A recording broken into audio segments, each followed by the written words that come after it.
നിയമസഭയിൽ വിലക്കേർപ്പെടുത്തിയതിന് ഡൽഹിയിൽ ആം ആദ്മി എംഎൽഎമാരുടെ പ്രതിഷേധം. പ്രതിപക്ഷ നേതാവ് അതിഷിയുടെ നേതൃത്വത്തിലാണ് പ്രതിഷേധിക്കുന്നത്. സ്പീക്കറുടെ നടപടിക്കെതിരെ ശക്തമായ പ്രതിഷേധവുമായി മുന്നോട്ടു പോകുമെന്ന് അതിഷി 24നോട് പറഞ്ഞു. വിനിത ബീജ് തയ്യാറാക്കിയ റിപ്പോർട്ടിലേക്ക്.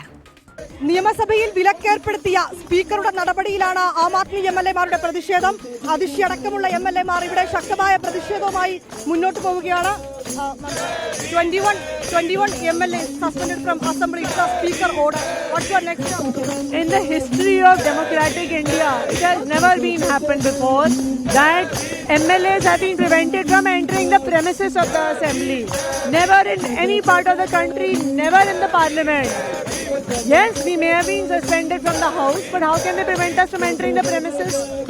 And it's the strong protest against the speaker rules. And what is your next step? We are going to keep protesting against such dictatorial orders. ശക്തമായ പ്രതിഷേധവുമായി മുന്നോട്ട് പോകുമെന്ന് തന്നെയാണ് അതിഷി ഉൾപ്പെടെയുള്ള എംഎൽഎമാർ പറയുന്നത്. സ്പീക്കറുടെ നടപടി അത് ഭരണഘടനാ വിരുദ്ധമാണെന്നും പറയുന്നുണ്ട്. ഈ സഭയിൽ പ്രതിഷേധിച്ചതിനെ തുടർന്നാണ് അതിഷി ഉൾപ്പെടെയുള്ള 21 എംഎൽഎമാർക്കെതിരെ സ്പീക്കർ വിലക്കേർപ്പെടുത്തിയത്. ഇതിനെതിരെയാണ് ഇപ്പോൾ അതിഷിയുടെയും എംഎൽഎമാരുടെയും പ്രതിഷേധം.